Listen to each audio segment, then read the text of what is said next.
عشان ننهي الجدل القائم بخصوص موضوع الحقن، والحقن بتكلكع عليه، والحقن بتعمل خراج ليه.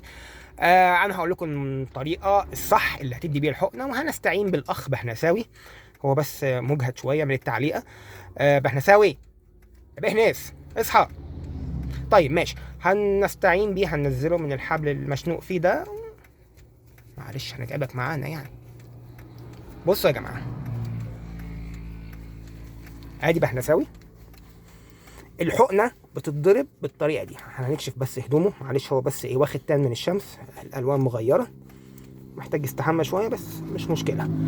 الحقنه هنضربها ازاي؟ في رول او قاعده عامه معروفه في ضرب الحقن اسمها upper outer quarter. upper يعني اعلى، outer يعني اللي من بره، quarter يعني ربع، يعني الربع اللي اعلى اللي من بره في العضله. upper outer quarter، احفظوها upper outer quarter، قولوها كذا مره معايا. بصوا يا جماعه، ادي السرنجه بتاعتي. وطبعا برضو موضوع السرنجه عليها عامل مهم جدا. مفيش حاجه اسمها كبار ياخد الحقنه بسرنجه اطفال. الكبار ياخد حقنه بسرنجه كبار، والاطفال ياخد حقنه بسرنجه اطفال، والرضع بالرضع، لان دي من ضمن اسباب ان الحقنه بتكلكع وبتعمل خراج. خلي بالك طبعا لازم تطهر قبل ما تدي الحقنه برضو، عشان دي من ضمن الاسباب اللي بتخلي الحقنه تعمل خراج. ولازم تدخل الابره للاخر، عشان الابره لو ما دخلتش للاخر الحقنه هتتحقن بره في الطبقه الدهنيه، ودي برضو من الاسباب اللي هتعمل خراج.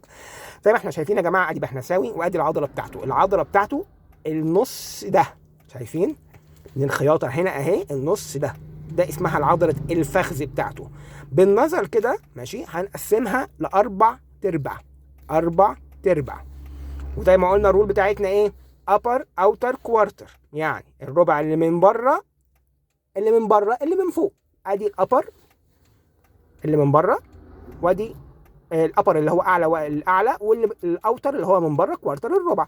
قسمناها بالنظر على اربعه، قسمناها بالنظر على اربعه. وادي الابر الاعلى، الاوتر اللي من بره الربع بتاعنا اللي هو اسمه كوارتر. وهنقوم مدين الحقنه فيها بشكل عمودي كده. انت اديت الحقنه صح. وندخل الابره للاخر عشان نحقن الحقنه في العضله بشكل سليم. وبعد كده بنحط القطنه بتاعتنا وندوس عليها شويه عشان الحقنه ما تنزلش الدم. وشكرا يا عم بهنساوي، تعبناك معانا، وان شاء الله اشوفكم في الفيديو القادم.